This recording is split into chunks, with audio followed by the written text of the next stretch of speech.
Bom dia a todos, bom dia a todas, bom dia para você que nos assiste pela Pop TV em Sobradinho e Porto Alegre. Sejam todos muito bem-vindos e bem-vindas a mais um ICL Mercado Investimentos e hoje ressaca da Super Quarta. Então vamos contar o que aconteceu, o que foi decidido, quais foram as justificativas para o aumento da Selic e já adianto para vocês, nada novo sob o sol. Muito copia e cola do mês passado, mas a gente vai discutir alguns pontos importantes dessa alta da Selic, como é que o Brasil fica posicionado ali nos rankings, né, de juros reais, de juros nominais, como é que isso está sendo visto também, né, em relação à projeção da inflação. Então a gente vai tratar de todos esses assuntos com você hoje, mas também vamos falar do preço do ovo, que ficou o assunto de ontem, e da produção industrial, que surpreendeu esse mês.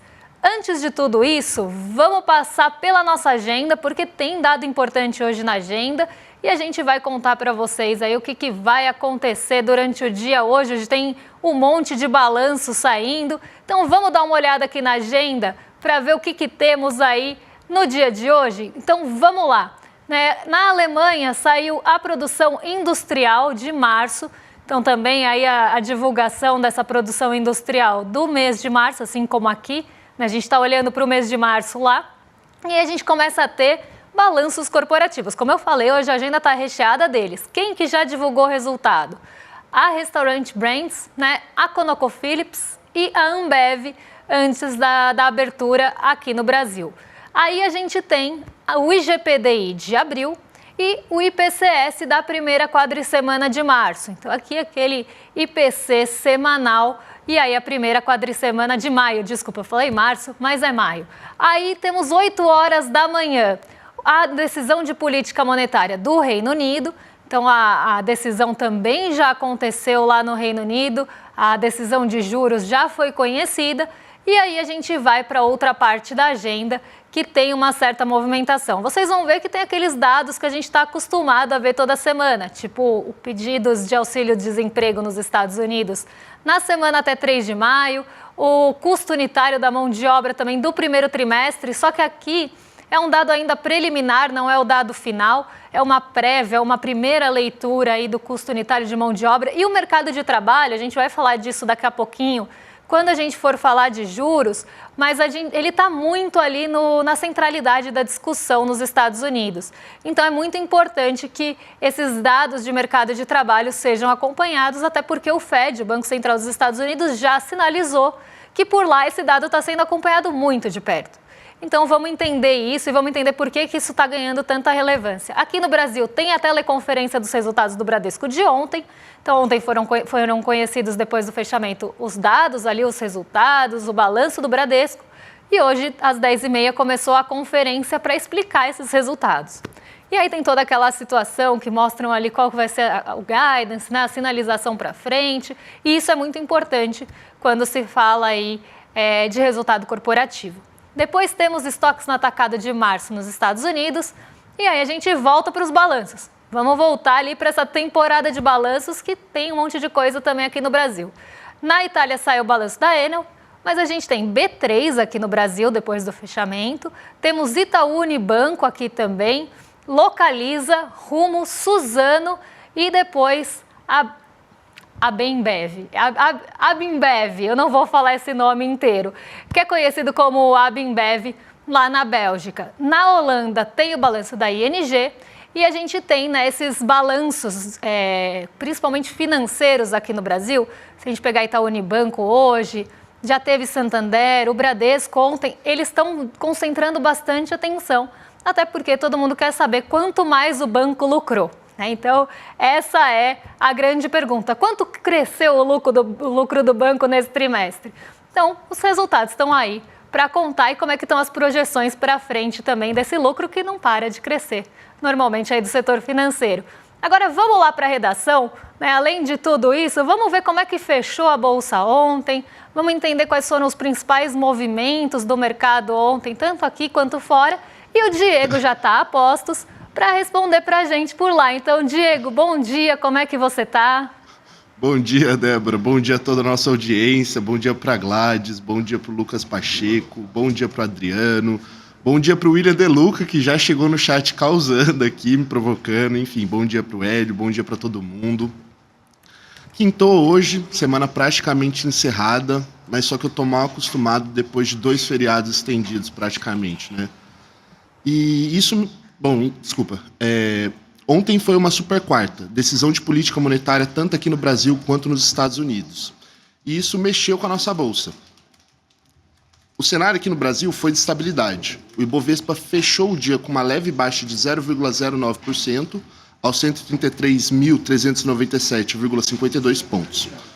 O indicador repercutiu o fato do Fed, o Banco Central estadunidense, ter mantido as taxas de juros inalteradas na banda de 4,25% e 4,50%. Isso principalmente porque existem muitas incertezas advindas da guerra tarifária deflagrada pelo presidente Laranjinha. Já no nosso Brasilzão, o IBGE, o Instituto Brasileiro de Geografia e Estatística, divulgou a PIM, a Pesquisa da Indústria Mensal.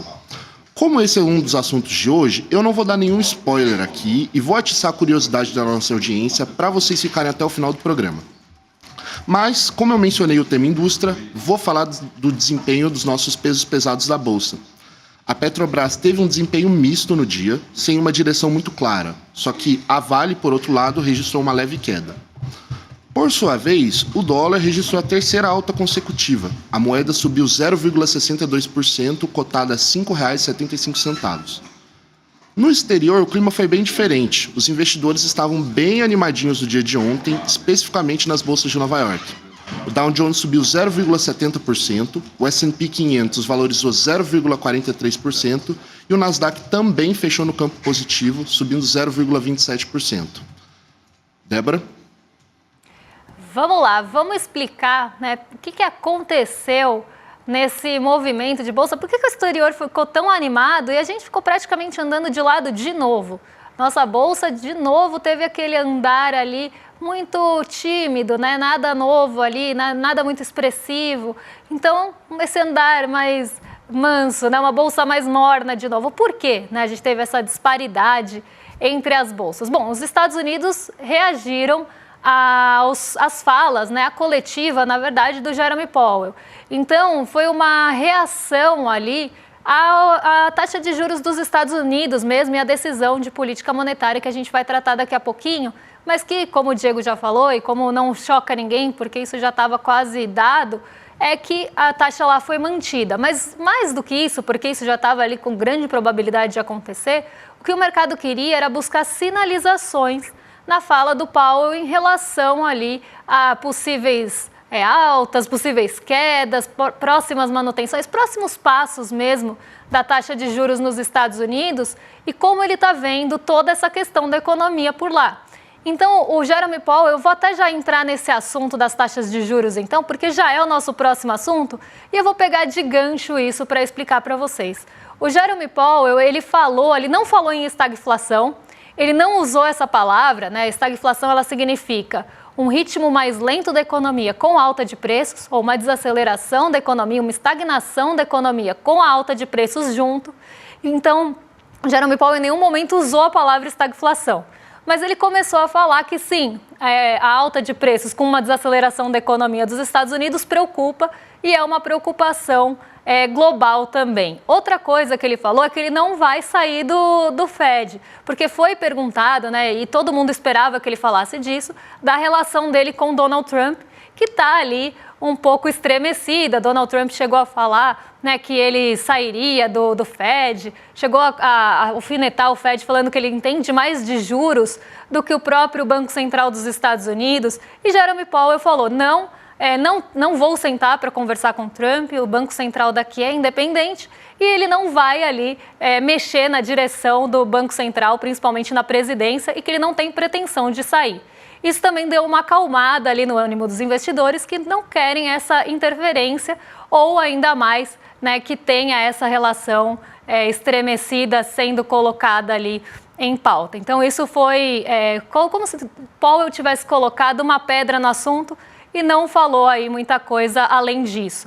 E além de tudo isso que ele falou, né, da estagflação, ele falou ali também do Trump, ele acabou passando também no assunto dos próximos passos, né, dos Estados Unidos. Então ele falou que não vai ter mudança tão cedo, né, que não tem ainda um motivo para diminuir a taxa de juros lá, como o Donald Trump queria. Ele já queria que começasse a ter queda nos juros, mas o Powell falou não, ainda não. Vamos acompanhar os dados, vamos acompanhar principalmente o mercado de trabalho e a inflação, e por isso que eu falei que esses dados devem ganhar mais relevância agora, porque tem essa preocupação. Inclusive tem uma preocupação, ele falou que ainda não dá para saber qual que vai ser a prioridade. Qual dos dois fantasmas está assustando mais e qual que vai ser a prioridade ali do Banco Central na condução da política monetária. Se vai ser a inflação ou se vai ser o mercado de trabalho, porque os dois vêm aí trazendo uma preocupação grande, uma possível desaceleração no mercado de trabalho e uma possível alta de preços. E isso traria, né, ou reforçaria aquele cenário da estagflação.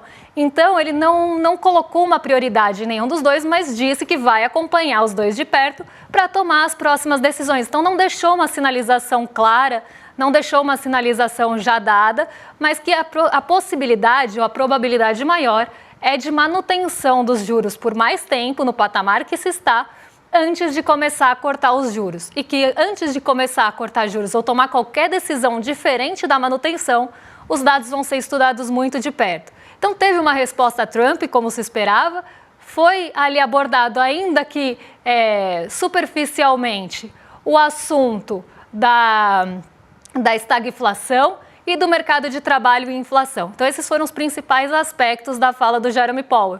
E como não teve nada muito fora do esperado, os mercados reagiram bem à fala, principalmente dele colocando aquela pedra no assunto com o Trump, que vinha preocupando muitos investidores. Então, o mercado por lá reagiu melhor. E aqui a gente não teve essa reação, né? O mercado aqui estava muito cauteloso, o mercado brasileiro, o mercado de risco principalmente, esperando o Copom. Então ninguém quis se posicionar antes da decisão de política monetária, até porque era esperado uma alta nos juros e isso afeta o apetite pelo risco. Quanto maior os juros no Brasil, menor o apetite pelo risco. Então a gente teve esse siri de novo aqui no Brasil, nossa bolsa sem movimentos muito bruscos e mantendo ali a mesma faixa de pontos. Agora vamos ver como é que ficou a decisão de política monetária, já que a gente está nesse assunto, né? Como é que está o Brasil em relação ao mundo, como é que foi a trajetória, não sei se a gente tem o gráfico da trajetória dos juros, se não tiver tudo bem, porque aqui a gente teve alta nos juros em 0,5, né, meio ponto percentual, então a gente sai daquela Selic de 14,25 para 14,75, um patamar bastante elevado de juros, e isso leva o Brasil para a terceira maior taxa de juros real de novo. Então a gente continua no pódio, a gente está sempre brigando ali com a Rússia e com a Turquia, e eu sempre chamo atenção para esse ponto. Por quê?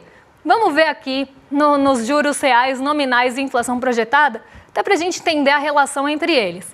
Na Turquia, a gente tem uma inflação projetada de 32,16%. Então, se espera que nos próximos 12 meses a inflação lá vai ser 32,16%. A taxa de juros nominal, que seria a nossa Selic ali em 14,75%, a taxa de juros do país é 46%. E lá eles têm uma inflação projetada altíssima. A Turquia ela vem enfrentando esse problema há bastante tempo. E aí você tem, né, o desconto de um pelo outro, que não é uma subtração, é uma divisão, é um outro cálculo que a gente faz para chegar nos juros reais, que é a taxa nominal descontada a projeção de inflação. E isso leva a Turquia a 10,47%. Agora vamos lá. A inflação projetada da Turquia é 32%. E você tem uma taxa real de 10% lá. No Brasil, a inflação projetada é 5,61%. E a nossa taxa de juros real é 8,65%.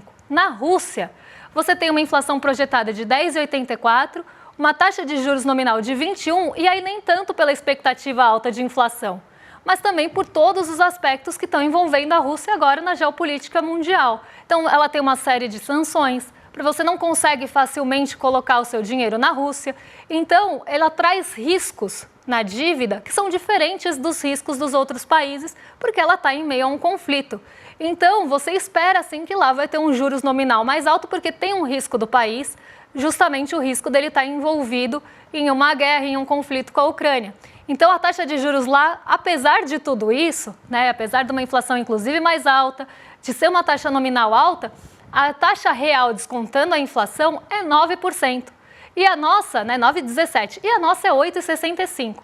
Aí eu falo, um país com inflação projetada de 32, com taxa real de 10, um país que está no meio de um conflito, com inflação projetada de 10,84, com um juros real de 9,17, que risco país o Brasil tem, que o mercado tanto vê, que risco fiscal, que risco país é esse, que faz com que a gente tenha a terceira maior taxa de juros real do mundo?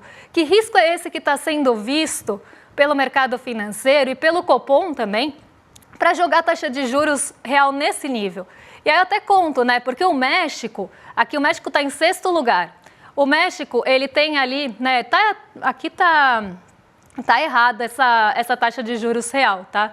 Essa taxa de juros aqui tá errada, porque a inflação projetada lá é 4% e a taxa de juros nominal é 9%. Então, pode desconsiderar que não é 9,5% lá, tá? Então, tá trocado aqui a taxa de juros real com a nominal, no caso mexicano. Aqui pode desconsiderar isso. Mas no caso do México, a taxa de juros é menor do que a do Brasil, até porque se ele não estaria em sexto lugar se a taxa fosse maior, certo? Então, desconsidere isso aqui que eu vou pegar o número certo para vocês, porque esse aqui está errado e é melhor tirar até da tela. Então, vamos lá. O que justifica, né? O Brasil ele tem uma proximidade ali com algumas questões no México. E aí, o que justificaria, né? E essa pergunta eu uso o México de exemplo, porque um aluno mexicano uma vez trouxe essa dúvida em aula. Por que a taxa de juros aqui do Brasil é tão alta se a projeção de inflação não é tão alta? Né? Ele ficou chocado quando ele soube qual que era a Selic do Brasil em relação à realidade dele, que é a realidade mexicana. Então, só para vocês terem aqui, tá? A taxa de juros real do México é 4,43 e a taxa de juros real da Colômbia, que também estava errada, é 4,68, tá? Então, o que faz com que o Brasil tenha quase o dobro, né, mais que o dobro da taxa de juros real do México? Você até tem algumas condições um pouco parecidas. E aí, quando perguntaram, né, no grupo de alunos, quanto vocês acham que é a taxa nominal do Brasil? Ele chutou uma coisa parecida com a do México, tipo 9%, né, 9,5%. E quando ele descobriu que era 14%, ele ficou chocado, porque o que faz com que a taxa vá para esse patamar? E eu respondo para vocês, é uma pressão vinda de principalmente mercado financeiro e agentes financeiros, que são aqueles mesmos que negociam os juros futuros e que são os mesmos que respondem o Focus. Então, você vê essa pressão vinda do mercado por juros cada vez mais altos no país, com a justificativa de, aqui a gente tem uma inflação muito elevada, com possibilidade de alta e uma projeção de inflação mais alta acima da meta. Então, a taxa de juros ajudaria a trazer isso mais para perto, né, do teto da meta. E, além de tudo, tem o risco país que está crescendo. Aí eu pergunto, qual que é o risco país que está crescendo? É um risco país parecido com um país em guerra? É um risco país igual a de um país que tem 30% de inflação para ter uma taxa tão parecida assim?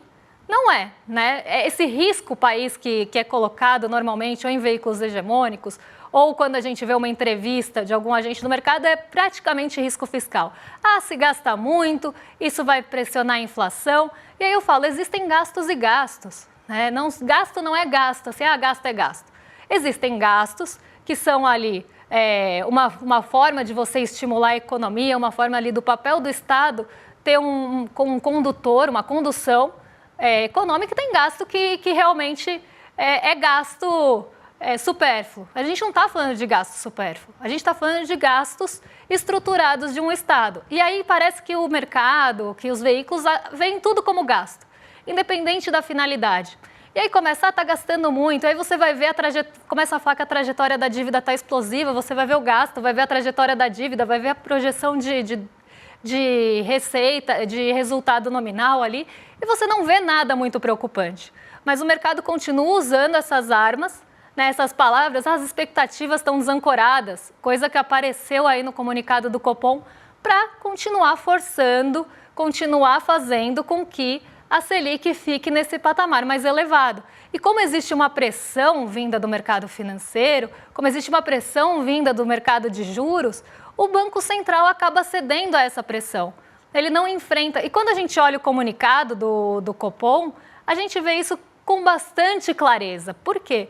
Parece que ele está respondendo ao Focus. Parece que a única guia que existe ali o único condutor que existe da reunião de Comitê de Política Monetária aqui do Brasil é o mercado financeiro e o Focus, porque tem várias coisas que aparecem, né, no comunicado do Copom, ainda não é a ata, é só o comunicado, é a primeira versão ali, a primeira fala em relação à alta dos juros, que foi unânime, inclusive, trazem vários aspectos que são esses aspectos discutidos no mercado. Então, parece que você está cedendo à vontade do mercado financeiro, você está entregando ali o que é esperado para não existir pressão em cima de você.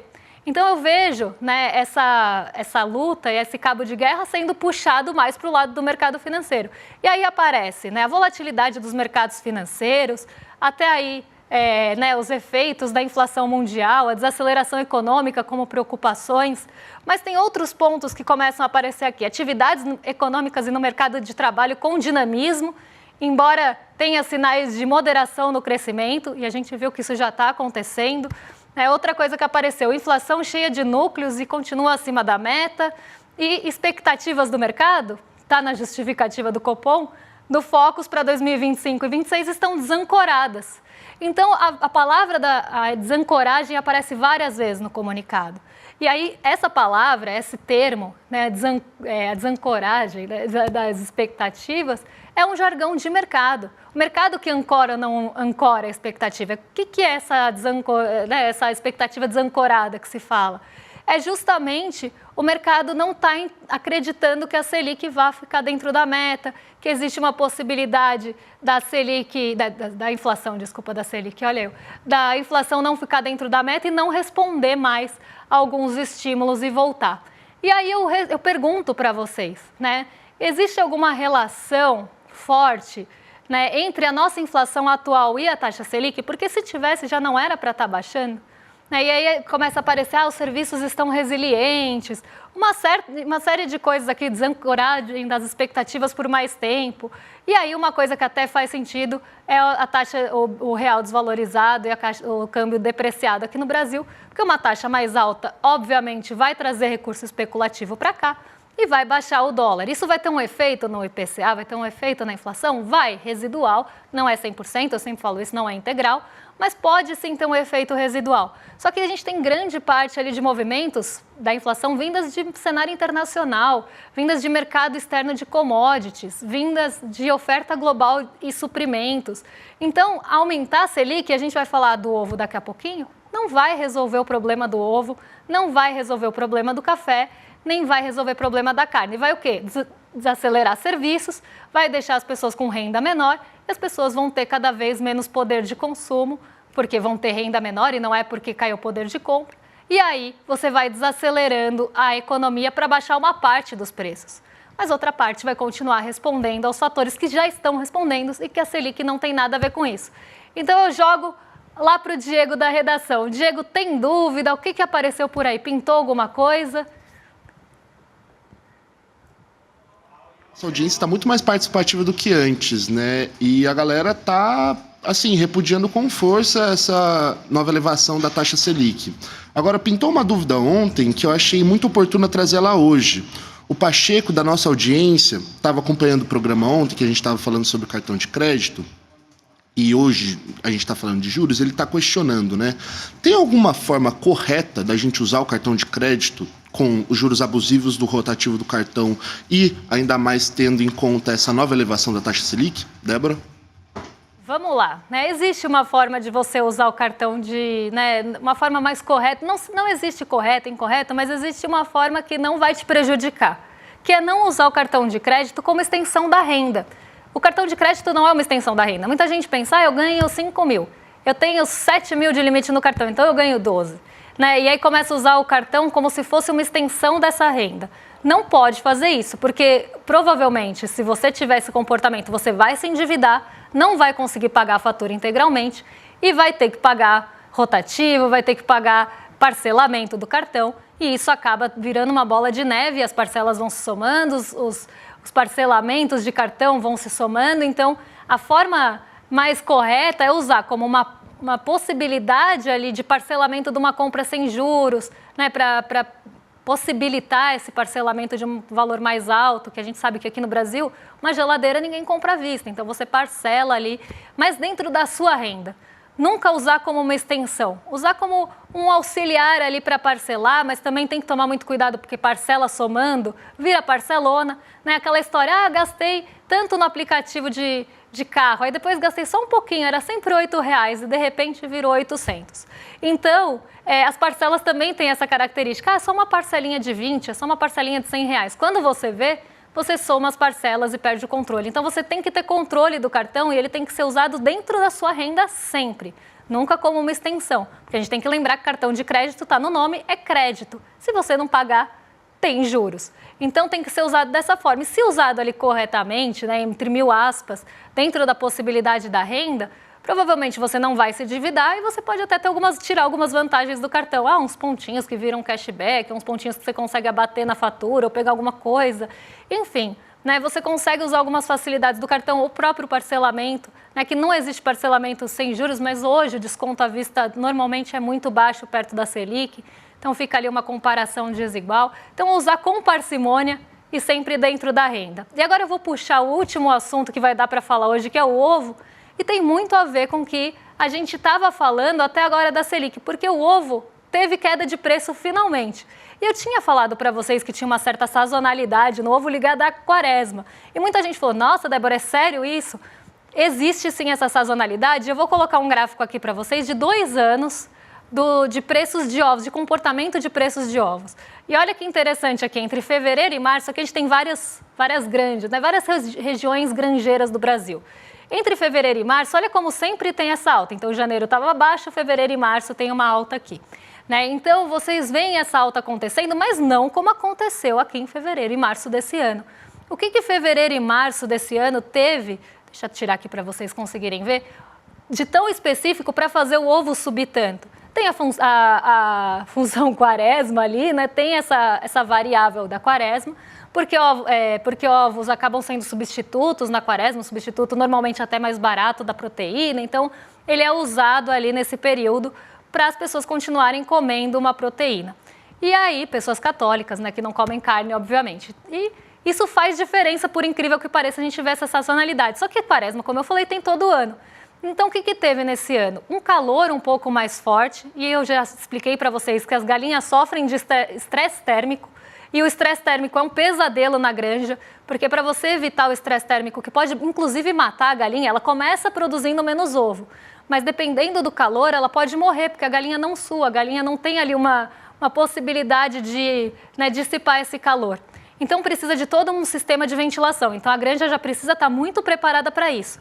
Uma granja muito preparada para isso vai precisar de mais equipamentos de ventilação. Energia custa caro, então isso vai entrando no custo. Tem uma outra coisa, a gente teve alta no preço do milho, que é o principal suprimento ali das galinhas, né? Alta no preço das embalagens. Então você tem uma série de fatores que, como eu falei, foram empilhando e esses fatores levaram o preço do ovo juntos, todos combinados. Quaresma, estresse térmico, a energia mais cara e aí a granja dependendo de uma energia maior para conseguir, né, refrescar as galinhas. Aí a gente tem o milho mais caro, a embalagem mais cara, tudo isso vai deixando o preço final para o consumidor mais caro.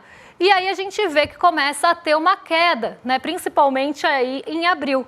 E agora em maio uma queda mais acentuada. Por quê? Primeiro a quaresma passou. Então a gente já não tem mais esse efeito tão grande no mês de maio. E no mês de abril aí, em certa parte também não. E aí o que a gente tem também? Né? Essa volatilidade de outros preços internacionais que também acabam mexendo com o preço principalmente da ração. Mas aqui o que eu queria mostrar é que esse comportamento ele acontece todo ano, mas esse ano foi muito mais acentuado porque os fatores foram empilhados. E agora a queda também vai ser um pouco mais forte do que a gente está vendo no ano passado, porque também a gente vai ter nossa, gente, me fugiu a palavra aqui. Não é uma neutralização, mas é tipo isso, vai voltar à normalidade, uma normalização de alguns fatores que estavam pressionando os ovos. Todos? Talvez não. Mas aqui a gente já começa a ter essa normalização no preço do ovo, que é uma boa notícia para a gente, que não tem nada a ver com a Selic, era isso que eu queria chegar. Não é porque a Selic subiu que o ovo caiu. O ovo caiu por uma série de outros fatores, então não adianta subir Selic para controlar alimento. Isso não vai funcionar. né, os alimentos têm algumas dinâmicas próprias que são muito ligadas aí ao mercado, principalmente internacional de commodities. Agora, eu vou convidar vocês, antes de passar para o rolê, para se inscreverem no nosso link iclmercado.com.br, para não perder a aula que a gente vai ter do GCE, né, porque as elites odeiam o povo brasileiro, no dia 15 de maio, às 8 horas. Então vai ser uma aula magna e ela é uma aula gratuita para quem se inscrever. Então, se você quiser, e você tem que assistir, porque é uma aula imperdível, assistir a aula do GCE, né, com o Eduardo Moreira, em relação aí é uma aula, a primeira aula da pós, né? Então, como a gente vai abrir a segunda turma, a primeira aula vai ser aberta a todos. E aí, para assistir essa aula, você precisa só garantir o ingresso aí em iclmercado.com.br. Fica inscrito, recebe o convite e também o lembrete no dia para não esquecer, porque não dá para ficar de fora. Agora eu passo para os nossos vizinhos de cima do Rolê ICL, William Deluca e Guga Noblat, já estão a postos aí para conversar com vocês sobre uma série de assuntos. Eu acho que eles vão falar de conclave, tem ali uma série de assuntos, até vou assistir o rolê. Será que hoje vão falar de bebê reborn no rolê? Vou assistir para descobrir, porque a gente estava falando sobre isso na redação hoje. Então, um beijo para vocês e até amanhã com mais um Mercado Investimentos. A gente traz a pesquisa industrial para vocês. Um beijão e até lá. Por que as elites odeiam tanto o povo brasileiro? Segundo essas elites, as cidades de fora são sempre as melhores, as pessoas lá são mais educadas, honestas, bonitas. Cidade boa é Miami, comida e cultura de valor só na Europa. É sobre esse tema e a explicação disso que farei a próxima aula magna da pós-graduação do ICL, Repensando o Brasil, Sociedade, Política e História. A aula Por que as elites odeiam o povo brasileiro será no dia 15 de maio, na quinta-feira, às 20 horas. É uma aula de graça e aberta ao público. Uma oportunidade única para você conhecer essa pós que é revolucionária. Participe desse momento especial com o ICL e a FESP São Paulo.